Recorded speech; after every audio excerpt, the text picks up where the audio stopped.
welcome everybody. We're about to start. It's great to see you all again. Okay. So we are so excited to be learning again with you this Elul at Drisha. This class is Symbolism and Significance, examining the Yom Kippur service Avodah with Ms. Sarah Gordon. As you come into the Zoom room, I'm going to invite you to become a panelist.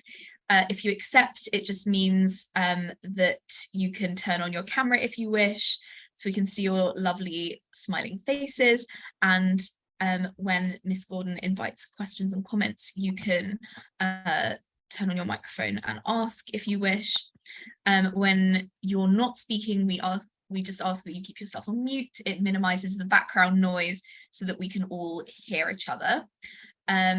Once we start, I'm going to put a link to the source sheets. You can follow along independently if you wish, but Ms. Gordon will also be sharing the sources on the screen. If you have any questions or comments, they are always welcome in the chat, or if you're joining us on the Facebook Live, then in Facebook comments. So a little bit about the course before we start. In this two-part course, we will explore the Yom Kippur service of the Kohen Gadol, High Priest, a significant but sometimes enigmatic aspect of the liturgy. Through delving into the significance and symbolism behind key elements of the service, we will confront many of the fundamental questions of Yom Kippur, such as whether atonement can happen without repentance, the influence of fate and destiny, and the profound impact of an individual's actions can have on the community. Sarah Gordon is the Senior Director of Israel Education, MAER, for Unpacked Educators, a division of the Open Door Media. Previously, Sarah served as the Director of Israel Guidance and Experiential Education at Mayanot High School, where she taught Talmud and chaired a course on contemporary Israel.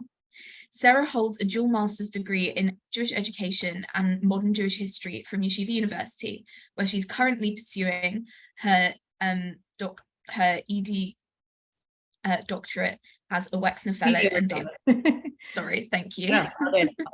as a Wexner Fellow and a Davidson Scholar. Wow, what a CV! And with that, over to you, Ms. Gordon. Okay. Hi, everyone. Thank you so much for coming. As Lily introduced, my name is Sarah Gordon. Tonight, we're going to be discussing symbolism and significance, examining the Yom Kippur service or Avodah of the Kohen Gadol. So thank you so much for that introduction. I want to thank Lily and also Rabbi John Kelson and the Drisha Institute for inviting me to speak, and all the Drisha staff. I know put everything together on the back end, so I'm really excited to learn together and to be part of such an exciting lineup for the Elul Zman. So thank you so much. So I'm going to share my screen with the sources, but I think we're going to post them in the chat also if people want to have them on their own. And we'll jump right in. So, I've always found that the Avodah or the Yom Kippur service of the Kohen Gadol, Yom Kippur, to be slightly misunderstood. On one hand, it's this very powerful pinnacle point of the Yom Kippur davening. Recently, it's been popularized in a beautiful song by Ishai Ribo. But for many, it's the part of the machzor, or a part of the service that I'll speak for myself, kind of zone out for a little bit. It's when if you brought some good reading material, maybe you take out the reading material for this part, and you kind of jump up when you see everyone's getting ready to bow or anything like that. Especially, I think for modern readers, where our experience of Yom Kippur is completely synagogue and prayer based, this very technical description of a sacrificial temple service, incense, blood sprinkling, wardrobe changes, it can often feel very foreign. So what I'd like for us to do today is to really reclaim the Avodah, the service, see how through examining the symbolism, the significance of the different parts of the Avodah, we can get new insights into the message of Yom Kippur. And I think we're going to see that many aspects of the Avodah really center around a profound question about religious experience and what seeking out God or holiness should look like. And hopefully we'll leave with some takeaways that we can carry with us into our personal Yom Kippur experiences this year. So what we're going to do is we're going to start really with the original text. We're going to look at Vayikra, Perek 16, Perek Tet Zayin. which is the text that really gives the full description of the Yom Kippur service of the Kohen Gadol. And this is actually also the Torah reading on Yom Kippur. It's important to note that the Mishnah and the Gemara and Yuma and the tractate on Yom Kippur really expand on this text. They add in extra vidois and confessions and more immersions and more clothes changes. And that's what you're going to see really in your mafsor. But for today, we're going to kind of focus on that original text and kind of try to do a deep dive into it. Next week, part 2, we're going to talk about the Seir Mishtaleach, the Seir Azazel, the 2 goats ceremony, the one that gets like sent off to the wilderness, another kind of big, somewhat misunderstood, confusing part of the ceremony. So that's for next week. But today we're going to kind of focus broadly on the Avodah. And my goal really, as we learn together, is really for this to be as interactive as possible. I'm going to pause for reflection, a few times throughout to take questions, comments, thoughts, but really burning questions are fine. Also, feel free to throw something in the chat or put your hand up. In between the two of us here, we'll be able to hopefully see your comments and call on you as we go through it. So let's start. So we're going to start, source number 1 is the main Vayikra text. So there is a lot going on in this perek, in this service. So to kind of try to keep things organized, I know I'm very much a visual learner. I tried to put different colors and I kind of divided, we're going to go through different pages here. I divided this chapter, the different stages of the Avodah up into different colors using very helpful book. It's a Michlad Herzog Educator's Guide on Vayikra, and they do a very good job of colorful charts. So I kind of took it from that.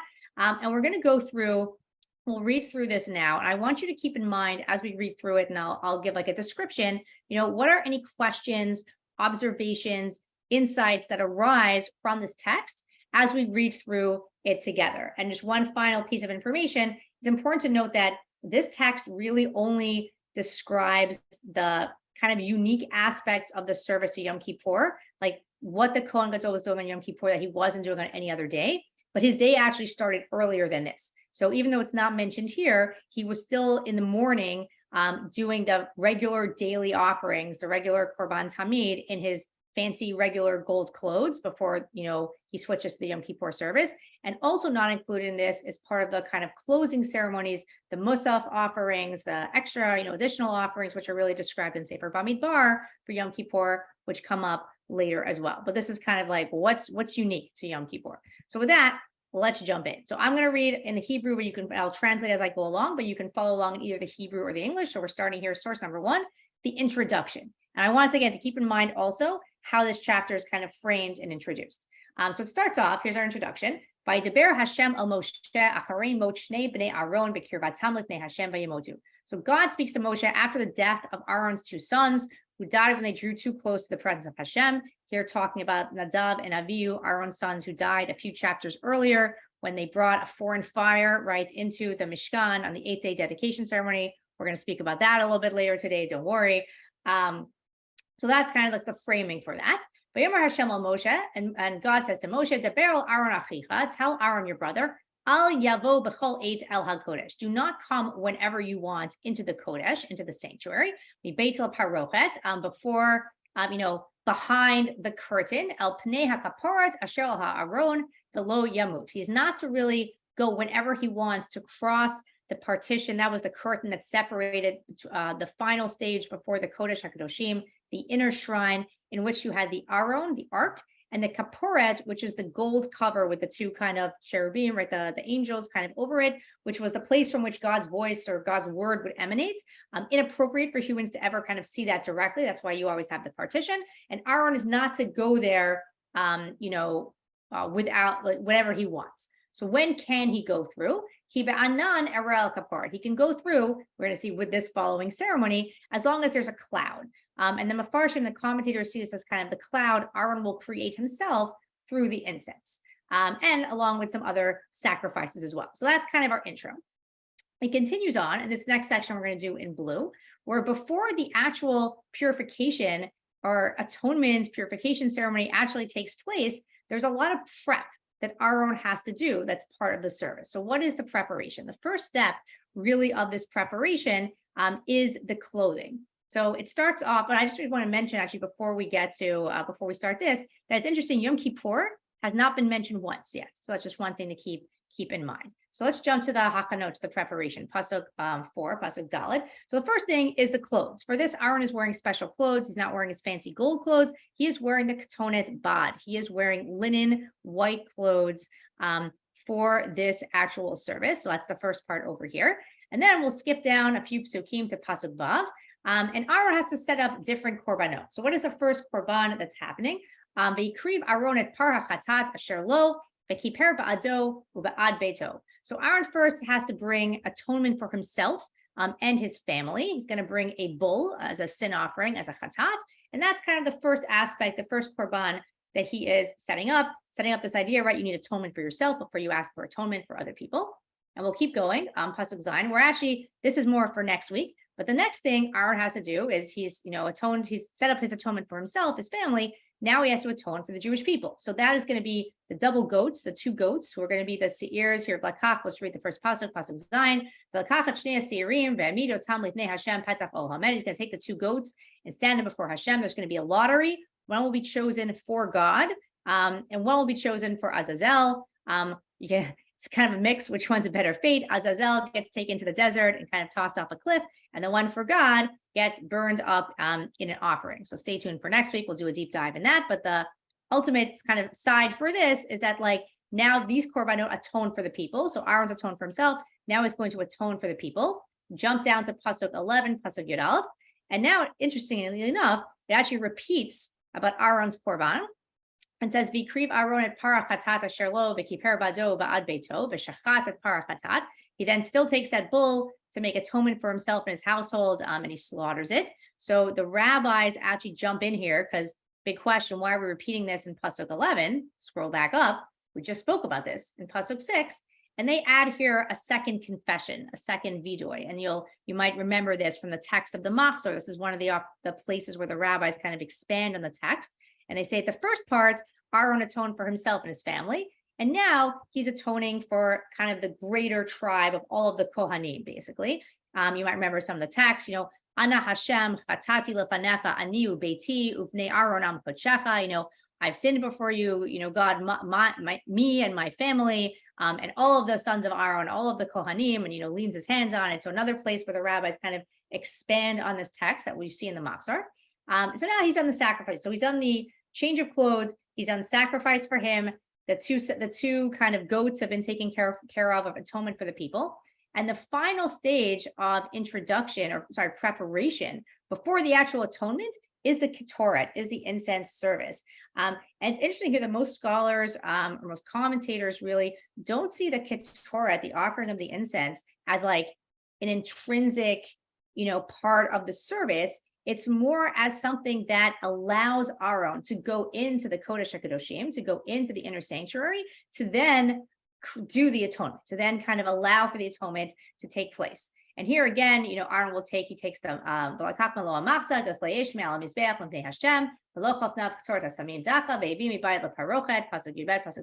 panful of the coals and the incense, and he goes behind the curtain, and by pouring one on the other, he creates this cloud, which allows him to go into the Kodesh HaKadoshim, which allows him to go into the shrine. So a couple of notes about this. Number one is actually offering the incense was a daily service that usually took place right outside the inner shrine, the Kodesh HaKadoshim, in front of the parochet, in front of the kind of curtain, where you already had that natural separation between man and God. But now that Aaron is kind of breaching that, he's doing the ceremony, he's allowed in, but he's going in before God, it would still be almost inappropriate for him to see the ark, see the Aaron, in front of him. So he has to kind of create this cloud by himself to have like this additional shield almost. Interesting side note, there was a big debate about how to offer the incense between the rabbis and the Tzedukim, a rival sect at that time. The rabbis believed when it says you do it lifnei Hashem, before God, it means you go in to the inner sanctuary and then you pour the ketoret to create the smoke screen. The Tzedukim felt you should do it beforehand and you walk in with it. Different reasons for that. They believe there's like a midrash. They say, that like you wouldn't go to a party or to a meal where the incense wasn't already burning. So how can you go before God and not already have the incense burning? Some see it as like, we want more of a human element in it. Either way, it was a huge debate, to the extent that we see this a little bit in the how the rabbis expound the text. They used to make the Kohen Gadol swear and take an oath that he wasn't a Tzeduki, that he wouldn't try to call an audible, and make a game time switch as he's going into the Kodesh Kedoshim to fulfill it in the way of the Tzedukim. So that's just another kind of, interesting kind of tidbit as we go through it. So now all of the introduction has happened, and we get to the purple, which is the actual atonement is going to now happen. This is what we came for. This is like the main part of the ceremony. And what's fascinating here, what we're going to see is it seems that the actual objects or the areas of the Mishkan actually need atonement for how they've been impacted by the Jewish people's sins over the course of the year. Fascinating. And we'll, break this down a little bit after. And basically, we'll just summarize part of this, starting from over here, Pasuk Yudalit, Pasuk 14. Basically, the Kohen Gadol takes the blood from his sacrifice from the bull and the blood of the people's sacrifice of the goat, mixes them all together, and he starts sprinkling it on all the different stuff, basically. We'll jump down to Pasuk Tetzain, Pasuk 16. He does it first, onto the ark itself and onto the cover, the kaporet with the two, kind of angels, the cherubim, right? We're up there. Pasuk Tetzain, v'kiper hakodesh mitumat b'nei Yisrael mipshehem lechol chatochechem. And he should purge the shrine of the impurity and transgression of the Israelites, whatever their sins. We'll skip down a little bit more. Then I cut the pasuk in half because now it says not just the Aron and the Kaporet, we also have to atone in the Kodesh, right? But we have to atone for the Ohel Moed. Ohel Moed, very interesting term, the tent of meeting. Means different things in different times of Tanakh. It could be like Moshe's breakaway tent, right, where he talks to God. It could be the precursor to the Mishkan. Most Mefarshim, most commentators see it here as like the Heichal, or not the inner sanctuary, but like the next level where the Kohanim would go. This also has been impacted by our sins. Ken yasel olam moed hashochen itam betoch tumatam. We shall also do this for the tent of meeting, which abides with them in the midst of their impurity. And then next up is the altar. We go to the altar of the Ketoret, which is outside, highlighted, the underlined line in Pasuk 19, Yutet, V'hiza alav min adam be'etzma'o sheva pamim v'tiro v'kidsho mitumat b'nei Yisrael. And he should purify it from the defilement of the Israelites. The next Pasuk actually, right, just like he had done it to the Kodesh, the Ohel Moed, the Mizbeach, all these objects need purification. And finally, the people need purification, and this is done for what we'll talk about next week, which is the sending away of the goats. We send away the people's sins, and then they are finally atoned for. And Pasuk Chaf Gimel, which we'll see is going to end up being a little bit controversial, says that Aaron comes to the Ohel Moed when he's done with everything, and he changes his clothes, and he leaves them there, and he's done. Wardrobe switches to gold clothes. The rest of the service, this is in yellow, Pasuk 24 and on. He puts on the gold clothes. Aaron finishes the day. He burns anything left over that he needs to burn. The Musaf offerings are given, right? We bring that in from Sefer Bamidbar. And everything that he still has to do gets done, checklist, call it a day. And finally, we have not mentioned this yet once, but in Pasuk 29, Pasuk Chavtet, we finally talk about Yom Kippur. And for the next bunch of Psukim, talks about how it's going to happen, the 10th day of the month. You have to afflict yourself. All the rules that we know about Yom Kippur finally get mentioned. And that wraps up our parak. So I want to pause here. I have many questions, but I would like to pause and hear if anyone here, you can post in the chat, you can raise your hand. We've seen kind of the different service over here of the Kohen Gadol, a lot going on from the introduction to the end. What questions do you have? What jumps out of you?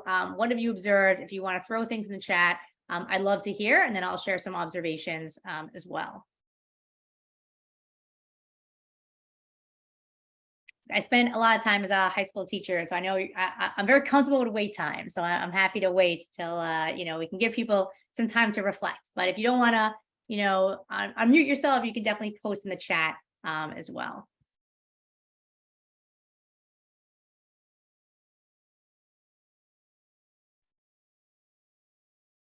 Something I was just thinking about is,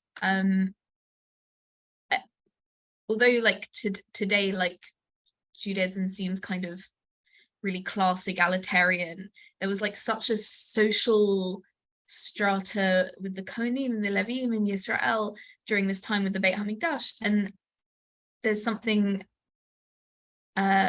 really interesting, maybe nice, I don't know, I kind of haven't decided that on like this holiest day we kind of like put ourselves on the top of the hierarchy no matter where we normally exist. We're kind of like all on one plane, Yeah, that's beautiful. I think for sure. And even the Kohen Gadol, even within this lens where he's like running the show, he's wearing the white, simple clothes. It's kind of like almost he's not in his usual stature. He's much more kind of toned down for it, for sure. No, I think that's great. I'll keep going, but I'll throw in my questions, but definitely feel free to keep posting in the chat. People have questions.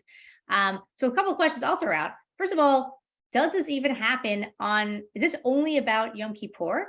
Or can a Kohen Gadol go into the Beit HaMikdash, not the Beit HaMikdash, really, the Kodesh Kodashim, the inner shrine, whenever he wants, as long as he does the ceremony? Because that's kind of how it reads from the beginning, right? We only really talk about Yom Kippur from the end. And I'll ask kind of a broader question, which I think gets to the essence of it. How close can we get when seeking out God or holiness? What are the boundaries, of time? Is it whenever we want? Is it only on specific days? Of space? Can I go into the Kodesh Kadoshim? If I can, why do I need a barrier? Why do I need the incense? Why do I need that?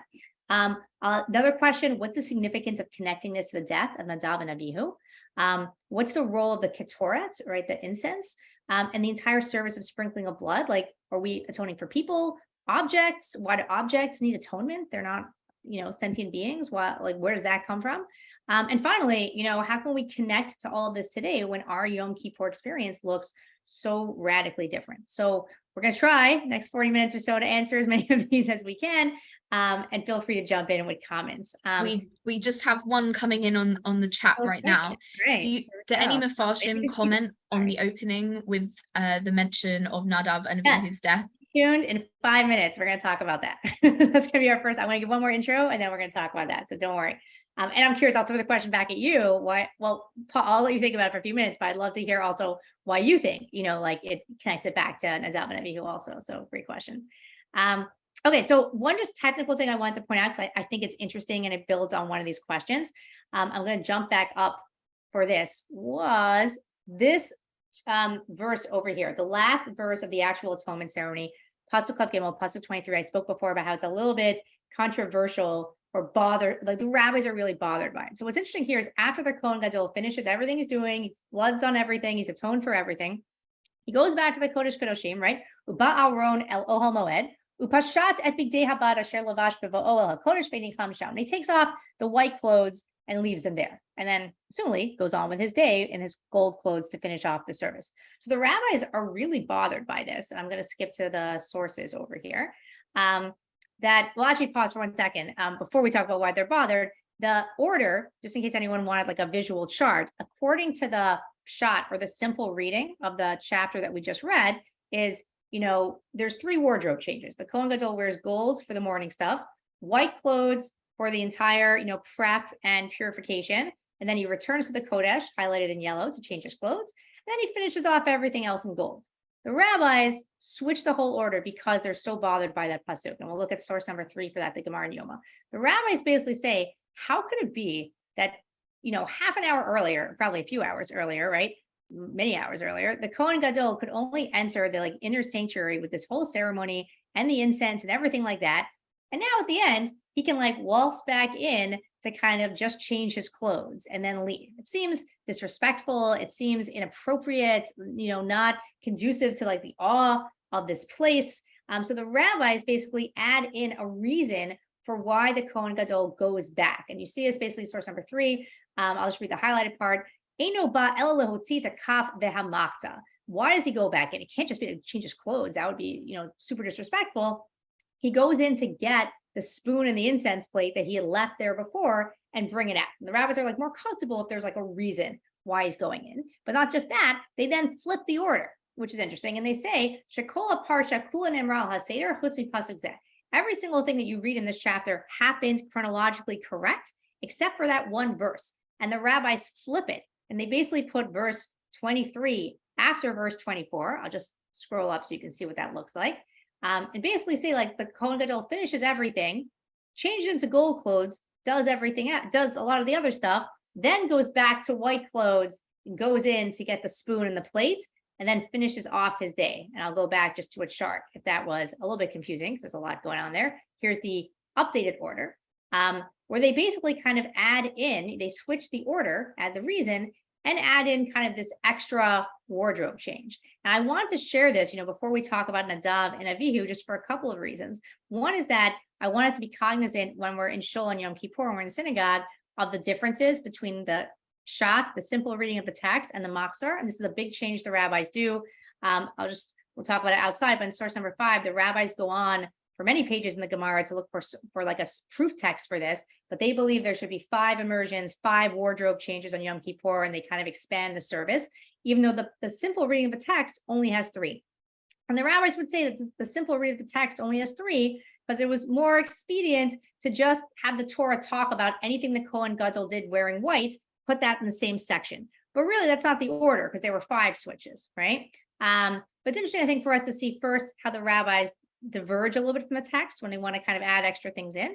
And the second point is, I think, goes to our core question, which is how could it be you would just waltz back into the Kodesh to change your clothes? It would have to be for a significant reason. I think that this, awe or trepidation around entry is also something that we're going to see reflected here. So I just wanted to refer to that at the beginning. And as we go on, I want to answer some of these questions. We'll answer Nadav and Avihu in a minute. That's coming down over here, section 4. But I also wanted to comment on one of the questions I asked earlier, which is, when does this service take place? Is this something that the Kohen Gadol could do whenever he wanted to enter the Kodesh Kedoshim? He just has to do the ceremony, or is it limited only to Yom Kippur? So this is actually a machloket. It's actually a debate. Rashi, this is source number 6 over here, says very clearly you cannot go in whenever you want. It is only limited to Yom Kippur, right? Ba'af zo lo b'chol eit, ki im b'yom kippurim. You can only go in on Yom Kippur, not whenever you please. Why only Yom Kippur? Because the entire last section of this chapter talks about Yom Kippur. So it must be that the whole chapter is talking about Yom Kippur, right? On the 7th month of the 10th day of the month. So you can only go in on Yom Kippur. But there's a fascinating midrash in source 7 that the Vilna Gaon actually holds by, but he believes that it was only limited to Aaron and not to future Kohen Gadols. And I'll read the midrash, so it's fascinating. So Amar Rabbi Yehuda bar Rabbi Simon, Rabbi Yehuda, son of Rabbi Simon, said, Sa'ar gadol hayal Moshe b'dvar zeh. Moshe was pained over this, this law, the whole service that was given to him. Amar oy li shema nidchaf Aaron achim l'chitzato. And he said, oy, maybe my brother has been driven out from the inner space at all times. Like, does this mean that my brother Aaron can no longer go into the Kodesh Kedoshim whenever he wants to connect, to get close to God? He can only go in on Yom Kippur. Amar Kadosh Baruch Hu Moshe lo kashem shatas savor. And God chimes in and says, no, that is incorrect. We'll skip to the last line. Ela b'chol sha'a shehu rotzeh lichanes hikanes rak shikanes b'seder hazeh. Actually, this is kind of like a big kind of mind twist here, right? That like Aaron can go in whenever he wants. He just has to do this entire ceremony. As long as he does this entire ceremony, all the korbanot, right? The goats, the sprinkling of the blood, he can actually go in whenever he wants, not just on Yom Kippur. Fascinating. So I want to share just a couple of takeaways from this, and I'm curious what people think. And some of these, I gave like a reading list at the end. If you want to look at some articles, there are a lot of fascinating articles, a lot put out by the virtual Beit Midrash, Yeshivat Har Tzion, that talks a lot about this. And one idea that I took that I thought was very interesting was, one takeaway could be that the need for us to cultivate our own religious aspirations for holiness. And what I mean by that is, what we're going to see is a theme here, and we're going to see this when we talk about Nadav and Avihu and why that's like our entry framework, that there's a lot of competing values when it comes to Yom Kippur or this text about the Yom Kippur Avodah. On one hand, there's a natural religious aspiration for holiness. We want to get close to God. We want to feel to advance in our spirituality, right? We want to be there in the Kodesh Kedoshim, strive for holiness. At the same time, there's this pulling back, right? There's this unbridgeable distance between us and God, like human and divine, like we're just different. Where, how close can we get, and how close is appropriate to try and get? Similar to a lot of the thought of Rabbi Yosef Dov Soloveitchik, a lot of the dialectic, Adam 1, Adam 2, victory and defeat, majesty and humility. So a lot of kind of those similar themes. And I think you can look at Rashi's commentary here more as pulling back. You only go in on Yom Kippur. That's when it's appropriate to go in to the Kodesh. But I think what's a more powerful, perhaps, message is that of the Midrash, which we said also the Vilna Gaon holds like as well, that this whole ceremony provides a realization or an outlet for the Kohen Gadol's aspirations for holiness. Maybe it shouldn't just be on Yom Kippur. Maybe he can enter whenever he wants to connect and he wants to feel this closeness. And this closeness should be something that he should be encouraged to seek out, right? And I think it's fascinating also that on Yom Kippur, this is mandatory, right? If you want atonement for the people, you have to seek out the closeness. Like, you can't ask God for forgiveness if you're not going in there to have that relationship. At the same time, this need for our outlet, we'll say, for spirituality can never be separated from the community. What's so interesting here is that anytime the Kohen Gadol wants to go in, even if he just wants like a moment of spiritual solitude, he still has to bring not just his own individual sacrifices for atonement, but the communal ones as well. He still has to do the whole 2-goat communal sacrifice for atonement for the Jewish people and the sprinkling of the blood. And I think that it's a very powerful lesson here that, as much as he can go in and no other Jew is allowed to do that, he can only do this once he processes, there's a whole process of atonement for himself and for the people. You can't have this elevated spiritual experience divorced from the Jewish people. And I think especially on Yom Kippur, when we're constantly balancing the individual and communal values, right? When am I saying the confession, the vidui for my own sins? When am I saying it on behalf of the community?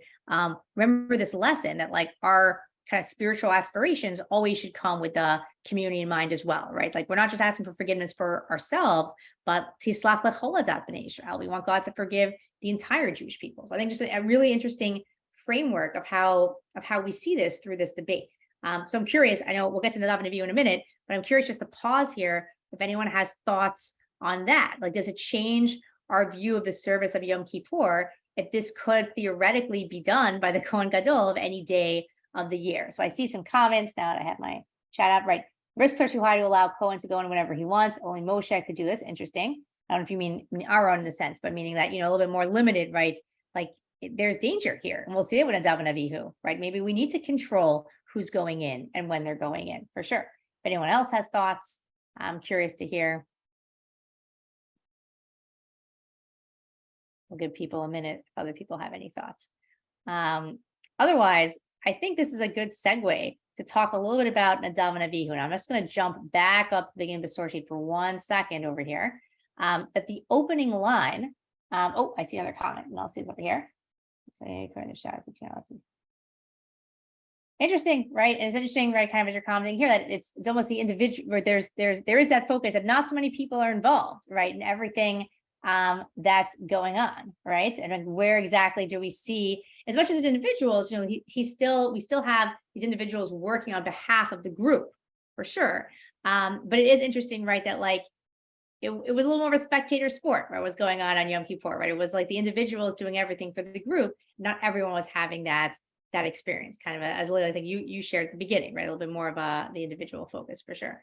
So it's interesting when we think about Nadav and Avihu, and I want to go back to the introduction over here, Pasuk Aleph. This entire ceremony is framed by saying that these laws are given after the death of Nadav and Avihu. They died because they got too close. What's the proper way to come close to God? It's through this ceremony. So why talk about Nadav and Avihu? So let's jump down to what we were up to, which I believe was source 8. And someone asked before, did any commentators talk about this? And many of the commentators kind of view the Avodah, or the service on Yom Kippur, as a tikkun, or a rectification for the sin of Nadav and Avihu. And in fact, and we'll talk a little about what exactly they did wrong. There's a lot of similarities between the story of Nadav and Avihu and here, our chapter on the Yom Kippur service. First of all, what exactly happens? Just a quick recap, right? If we're refresh our memories. Earlier, a few paragraphs on, right, on the 8th day of the Miluim, the 8th day of the Mishkan, the temple dedication ceremony, everything was going smoothly. Nadav and Avihu decide to bring their own foreign fire that was not commanded, and they bring Ketoret, and they are struck down by the fire of God, and that kind of, an abrupt halt, kind of, or switches a celebration to one of mourning. And that's kind of what happens with Nadav and Avihu. And some of the similarities, first of all, we see that both Nadav and Avihu are trying to approach God with Ketoret, similar to exactly what Aaron is doing on the Yom Kippur service. And we won't get into the kind of nitty gritty of it now, but there's actually a lot of parallels between the korbanot, the sacrifices Aaron brings as part of the Yom Kippur service, and the sacrifices that are brought on the 8th day of the Miluim of the dedication ceremony of the Mishkan when Nadav and Avihu died as well. But I think more importantly, this really gets back to that dialectic we spoke about before of wanting to get close to God, but realizing there are limits. The tension that's present in how close we let the Kohen Gadol get to the Kodesh Kodashim, or how often. And Nadav and Avihu crossed that line. And the Yom Kippur service is about reminding the Kohen Gadol, reminding us to be cognizant of that line. It's interesting, most commentators really believe that Nadav and Avihu had very good intentions. I brought in source 9, the Sifra, that says that, they were just so overjoyed, so happy when they saw everything was happening. Kevan shira'u eish chadash amdu lehosif ahava al ahava. When they saw the new fire from God, they wanted to add love to love. And it was really genuine reasons. They wanted to draw close to God. They wanted to reciprocate, but this was not something that was commanded. And it's interesting also, this wasn't really Nadav and Avihu's first strike when it came to that. If you look at source 10, it's interesting that we're told that Ma'amad Har Sinai, at Har Sinai, Nadav and Avihu and a few other select individuals had like box seats to God's revelation, basically. And it says, they saw this great revelation of God even closer than the regular people. And Pasuk Yudal, Pasuk 11 tells us, "Ve'el atzilei b'nei Yisrael lo shalach yado, vayachzu et Elokim, vaychlu, vayshtu." That God did not, it should probably be capital H there, but he did not lay his hands on these nobles of the children of Israel, which implies that God considered it or kind of thought about it. And they saw God and they ate and drank, which different commentators describe this in different ways, but it almost seems that the same problem with Nadav and Avihu of like this kind of comfort, with a little bit too much comfort, with closeness to God. They're eating, they're drinking, they're enjoying the show. And God even considers like, striking them down, but doesn't. But when they do it again, even again, coming from good reasons, but, bringing that foreign fire, that's when they get struck down. And I think here with Aaron, we see the tikkun, the rectification for this. You need that enthusiasm. We want that enthusiasm. We don't want that to disappear. But you have to understand the distance that's needed. And the ketoret, the incense, right, it's not just a mechanism that grants you immediate entry to God. It protects you, kind of, helps bridge that distance, that natural distance between like the fire of God and our humanity. But that works only when you're following procedure. And it's actually a beautiful idea I wanted to connect to here from Rabbi Yair Khan, who's a rabbi, a Ram at Yeshivat Har Tzion in Israel, who writes about this. And he says that if we're to read this, as most people read this as kind of a tikkun, a rectification for the sin of Nadav and Avihu, why isn't the Yom Kippur service given to us or given to Moshe to give to Aaron immediately after the death of Nadav and Avihu? And if you see this little nice chart outline here of the outline of the beginning of the book of Vayikra, chapter 10 is when Nadav and Avihu died. Chapter 16 is a Yom Kippur service. And then chapters 11 to 15 break it up with all these laws about childbirth, tsarat, forbidden foods, laws governing, people's sexual intimacy and different, emissions that come from that. So why this whole separation? And he explains, and I'll actually just read his quote because I think he says it really, really well, and I'll unpack it, that from the beginning of Vayikra up until the revelation of the Shekhinah on the 8th day, the Torah addresses only one aspect of religious experience, the possibility of coming close to God. We'll skip to, it talks about the Nadav and Avihu being killed. We'll skip to the next underline. In this context, the partial relating to the various types of ritual impurity come to emphasize the other aspect of religious experience and to teach us about the infinite abyss that separates between human reality and divine reality. And what he really explains here, which I found personally very powerful, was that this break in Sefer Vayikra about all these laws about impurity and is very intentional, and it's helping us understand the lesson that Nadav and Avihu missed, which is that there's potential for closeness with God, but there's also tremendous distance between human and God. We're humans. We die. We become impure. There's childbirth, sexual intimacy, eating and drinking. None of this is negative, but this is the basis of our humanity. There can be closeness, but we have to understand the limits between human and divine. And that's really the purposeful break over here to kind of remind us of that. It's also like a pendulum, you could see, of like potential for closeness for God, but understanding kind of the limits. And I think this is such an interesting balance to think about on Yom Kippur, because on one hand, think about how we dress on Yom Kippur. We dress in white. We try to act like angels. We try to deny our humanity. We don't eat, we don't drink, we don't anoint ourselves, we abstain from sexual intimacy, but at the same time, think about some of the words we read throughout the day, especially the slichot that are included, the penitential prayers, that we say, we're human, God, we sin, we're made from earth, we need atonement. And perhaps it's again, that pendulum of like, we're understanding distance, but also embracing our humanity, when it comes to Yom Kippur, and like that balance when it comes to, allowing our own, this closeness, this entry on Yom Kippur, but being very cognizant of what happened with Nadav and Avihu. And I'm going to skip a couple of sources just for the sake of time, but I want to go to source 15. I want to just share like another instance in Tanakh, another instance in the Bible, where we see kind of a similar sin with Ketoret, with incense, that parallels what Nadav and Avihu did. And I think we see this is an adaptive issue for the Jewish people. It's not just Nadav and Avihu that had trouble with this. And that's the story of Korach's rebellion. A lot to talk about with Korach's rebellion, but I want to highlight one part of the group that he had recruited, which is the 250 Nesiei Haida, the 250 chieftains, who also were kind of recruited to Korach's rebellion under the slogan of all of us are holy and all of us should have equal access to holiness, to God, to service, right?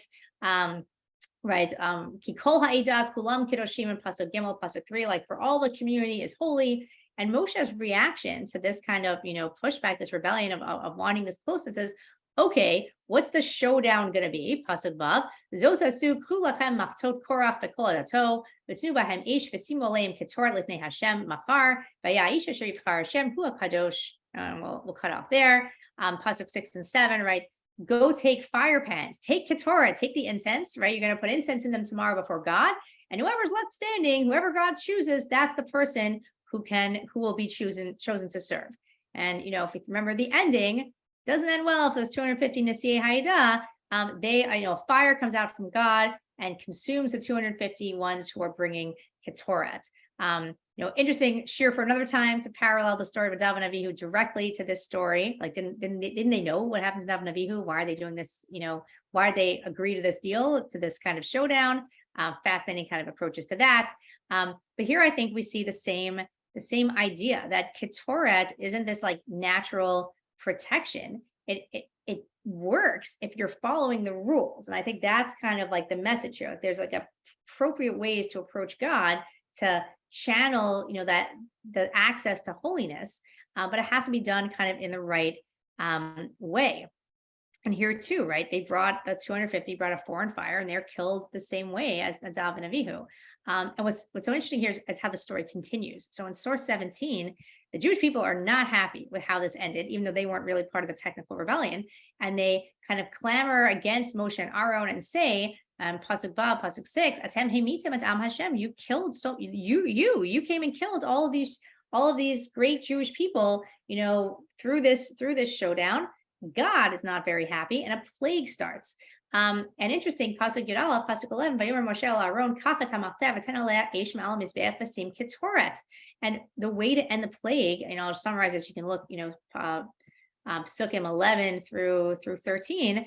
Moshe tells Aaron, go and take ketoret and go out to the plague. And if you look at the last Pasuk 13, Vayamod ben hametim u'ben hachayim v'tatzera magefa. He stands between the dead and the living till the plague was checked. That smoke from the Ketoret that usually protects Aaron, the Kodesh Kadoshim, as he approaches God to ask for forgiveness on Yom Kippur, is the division here between who stays alive and who doesn't in the plague. Again, seeing Ketoret, it's not Ketoret that's destructive, right? It's a shield, it's a protection in specific ways, which I think is interesting also.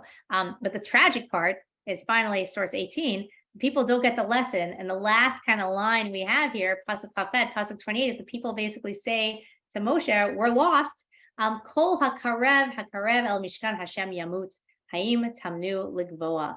Anyone who goes next to God's mishkan, anyone who tries to get close to God, they die. That's just what happens. Which is not the message at all that's trying to be given, but that's the message that people take.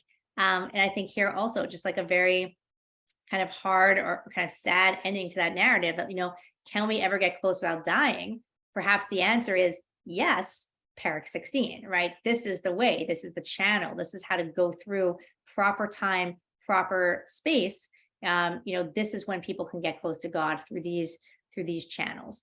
So a lot, I think, to think about over here, but I think it's, again, that pendulum, of like human versus divine, wanting to seek out that closeness, but appreciating the distance. Yeah, so I see a great question over here, right? Korach, I think that's the big question. So maybe I'll come back to give a share on Nadav and Avihu versus Korach and his rebellion. There's a great article. If you see my contact info in the source sheet, send me an email. I'll send you an article from that I saw online that addresses this question a little bit. There's an approach that maybe, Korach's followers knew what would happen and they did it anyways. They were like going to be in the desert, dying out. They had no future and they wanted to kind of find any way to, like, they thought maybe there was a chance it could work. But that, I think, is the big question, right? That, like, they're told to do it. So how foreign is this fire? Unless it's almost like, think about it with Paro, like you harden someone's heart, like that's part of the punishment. Like maybe they should have known to step back. But I think that's a great question. I think that's the big kind of difference between Nadav and Avihu and Korah. So for sure. Yeah. I hope this stays up with the chat. Otherwise, you can reach out to me through Drisha, and I'm happy to share that. Great. So for that, we have about 15 minutes left. So I just want to share two more takeaways, and then we'll wrap up. So one more takeaway, I'll just scroll up a little bit, is not just that this is a tikkun for the sin of Nadav and Avihu, or the error, I don't want to say sin, the error, right, of Nadav and Avihu, maybe here, of like how to balance holiness and closeness and distance. But it's also a tikkun for the sin of the golden calf. And I think we have a lot of allusions as we read this parak also to the sin of the Feta Egel in a few different ways. Number one, timing. Yom Kippur is considered the anniversary. I actually put the source later on. We'll just jump down a little bit to source 23. Rashi does a lot of math in this commentary in source 23. Oh, sorry, not 23. I'm going for 24. I'm sorry. Rashi in source 24 does a lot of math to figure out, does the 40 days up and down, and it figures everything out, that it was definitely on, the 10th of Tishrei on Yom Kippur, when God gives us a second luchot, and we are finally considered forgiven for the sin of the golden calf. So that's our first connection. Now we'll go back up so we can do this in order. First connection being the timing, Yom Kippur being that anniversary of us being forgiven. Number two is the clothing. Very pretty famous kind of line here in the Gemara. People might have heard it quoted in different ways, that the reason why the Kohen Gadol doesn't wear his gold clothes for the essence of the service is the ein katigor nase sanigor. Like if he's going to be the advocate, the defense attorney, he can't dress like a prosecutor, right? He can't be wearing clothing that's going to, remind God of our sin, of our sin of the golden calf. But number three is really a fascinating idea that I heard. We're going to go back to Rabbi Yair Khan over here in a different article that he said. And he points out that there are almost exact parallels between the different korbanot that Aaron brings in the Yom Kippur service and other korbanot that can basically allude to or make direct connections to his actions back in almost facilitating, Aaron does that a little bit against his will, the golden calf. Now I'll read the quote over here and then we'll break it down. And he says, the order of the Yom Kippur service is source number 20, includes two central sacrifices whose blood was sprinkled inside the heichal.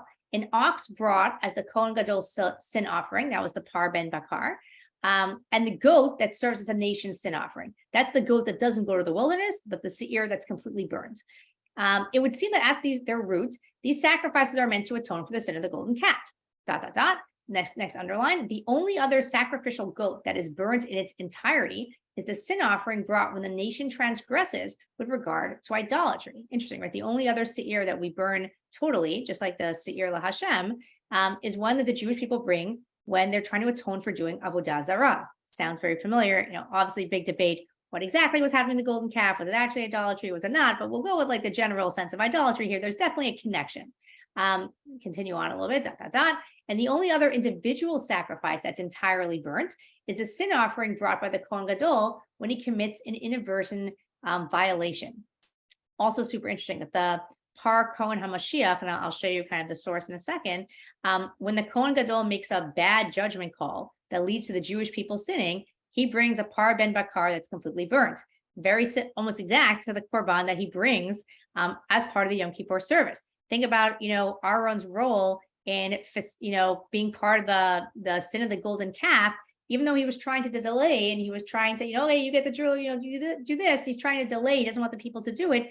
he was the person left in charge. He still bears a lot of that responsibility. So interesting that the sacrifice that he's chosen to bring to atone for himself is one that a Kohen Gadol would naturally bring if they made a judgment call that caused people to sin. So bringing us back to this, and I'll just read the last line, right? Aaron must bring atonement for his own part in the calf, as well as for the sin of the nation. For this reason, he's commanded to offer a goat as a sin offering for the nation's inadvertent violation of idolatry and atone for his own part in the sin. He brings an ox as the Kohen Gadol sin offering. So I think I found this, like very, very cool. And I think that, you can see sources 21, 22, and 23. I tried to bring the sources if you want to, just to check, right? It's the Par Ben Bakar over here. Im Kohen Mashiach Yafteh. If the Kohen Gadol, is the one who sins, he brings the same idea, the Par Ben Bakar, in Zvarim, in source 22. It actually says here, this is the one about idolatry. It actually, the first pasuk says, like, Ki tasigu v'lo tasiu et kol mitzvot ha'eleh. If you fail to observe any of the commandments, but Rashi in 23, this is based on Chazal, based on the rabbi, says, what is that command that you missed? It's idolatry. But again, I think the same idea of seeing Aaron almost going back in time a little bit, like he's the original Kohen Gadol, the original person doing the service on Yom Kippur. And as he's doing it, he's brought back to that sin that constantly weighs on his mind, right? His role in the golden calf, his role in the Egel HaZahav. And he's almost like simultaneously atoning for the Jewish people's sins and his own sins, while he's still atoning for his role in that sin from back in the day. And I think for all of this reminder of the sin of the golden calf on Yom Kippur, it doesn't have to be something negative. I think this actually, and we'll go to source 25 here, really highlights the legacy of tshuva that is ever present, both in Aaron's, personal legacy and in our national legacy, right? We say, Makom shebali tshuva omdim, the place where bali tshuva, people who repent, stand, no one else can stand. And I would say this isn't like a stain of the sin, but it's a reminder of, I'm sure for Aaron, it was painful and it was triggering. And there's lots of midrashim that talk about even on the 8th day of the Miluim, the Ramban talks about this, like he was going to bring a korban of a cow, and it like triggered him, like, how can I even be the one to do this because of my role? And it was definitely something that he always struggled with. But I think, and I just brought in source 25, a beautiful idea in the Gemara and Baba Batra about what was contained in the Aron, in the Ark, not just the second complete luchot, the tablets, but the first broken ones. And they stood side by side. And I think it's such a validating message for us as we go into Yom Kippur, to build up what we saw here, the connection to the Egel HaZachav, to the golden calf, that, it's a reminder that we got atonement before for the golden calf. We got atonement. It's a constant reminder. It sits in the Aron. Things can be broken and things can be redeemed, and we move forward. And I think it's like this hopeful message on Yom Kippur as well. And I'll wrap up with one last takeaway, and then I'm going to pause for questions and reflections as we wrap up. The last final one that I wanted to share was spring cleaning, a yearly atonement for the temple. And for this, I'm gonna jump back. So just hopefully bear with me for a second, to the actual atonement ceremony in purple over here. And I want to just address, we mentioned this originally, this idea that we're atoning for objects. We're atoning for people. We'll talk about that next week, and the two goats. But what's going on over here, right? We're going to atone for the shrine, and then we're going to atone for the Ohel Moed, then we're going to atone for the Mizbeach. So why are we purifying the objects? And for this, I'm going to jump down to the last source. Sorry, hopefully this isn't, here we go, source number 26. Dr. Jonathan Grossman shares like a beautiful idea, but I'll just introduce it a little bit before. And I think that, we see this as kind of over the course of the year, the Mikdash, or the Mishkan, the temple, purifies our sins. That's our mechanism for it back in the day. That's our mechanism for atonement, right? We bring korbanot. Today, we just do tshuva, and that's enough, right? And it purifies our sins. It's part of that process. But it's interesting that almost we take one day a year where we flip it. And now, this day on Yom Kippur, we purify the Mikdash. And we'll talk more about this next week, of how we literally like send the sins off to the desert and just send them away. But it's almost like this cleaning, this reset. We're going to use the Mikdash, the Mishkan, over the course of a year to help us atone for our sins. But once a year, we're going to kind of clean the slate, and like symbolically, objects don't have sin stains on them, but we're going to symbolically clean them. And Professor Grossman says this, beautifully says over here, Yom Kippur marks the renewed birthday of the Mishkan, the point at which it returns to its original state, that's allowing the Shekhinah to dwell in it in a home clean of spiritual impurities. And I think that this really gets the symbolism in the title, over here. But this isn't like, how they would clean the Trumat Hadesha and they would clean the ashes off, the literal ashes off the altar that had kind of built up, or scrubbing it down, but symbolically saying that the place where we come to meet God also needs to check in. We're wiping the slate and we're starting again. We're starting clean, and I think this is the very hopeful nature of Yom Kippur. Like we talk about it being, Midrash talks about it was one of the happiest days of the year. The essence of the day is mechaper, atones for us. Everything is starting anew. You can think about some of the feelings we feel at the end of Yom Kippur when you hear the shofar blow. That we tried our best, hopefully, when it came to atonement, but everything's cleaned and we're ready to go. And we know we're not going to keep that inspiration of Yom Kippur for long. We're human, as we've seen a theme throughout the Shiur, and we're going to sin again. But we almost take this time symbolically to clean the mechanisms that help us get atonement, so it's prepped and ready to go for when we do sin. And today, obviously, we don't have the Mikdash, we don't have the Mishkan, and it's very kind of foreign, a foreign way of thinking about tshuva and atonement for many of us.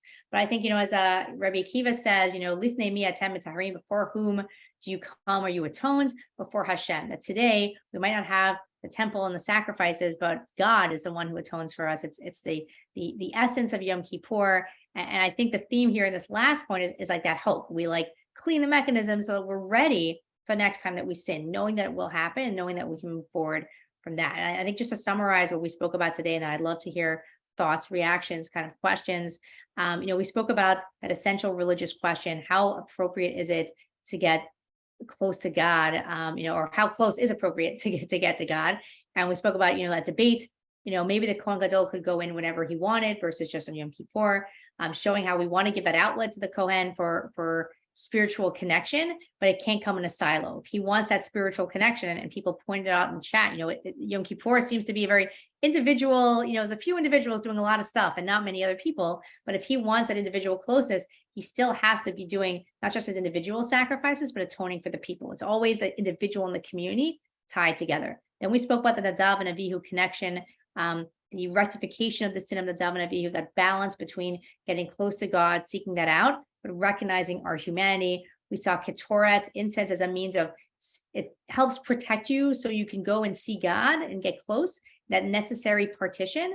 But it only works if you're following the rules. And how Nadav and Avihu, 250 Nesiei Haidah, there's differences between them, 250 chieftains with part of Korach's rebellion, they didn't really get that message. And the Jewish people didn't even after. They're saying how you're just going to die if you try to get close to God.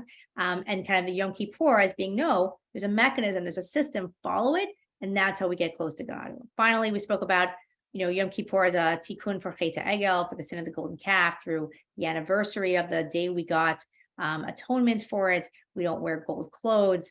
And finally, just that the echoing of the sacrifices that Aaron brings, bringing him back to atonement for his role in the sin of the golden calf, whether by leading the people astray, whether the people doing idolatry, and seeing that echoed. And finally, seeing this as the one day of the year as we pause and symbolically even clean the objects in the Mishkan, so that we can kind of reset the day and reset the year for atonement for us. So I want to pause. I'd love to hear comments. I see people posting any comments. Feel free to unmute yourself also. I see, right, Carl lesson. Yeah, for sure. Right. I'm seeing, right, Ozzy posted, right, that the fire pans are not magic, for sure. And I think that's 100% the lesson with the Ketoret, really with lots of things in Judaism, right? Korbanot aren't magic either.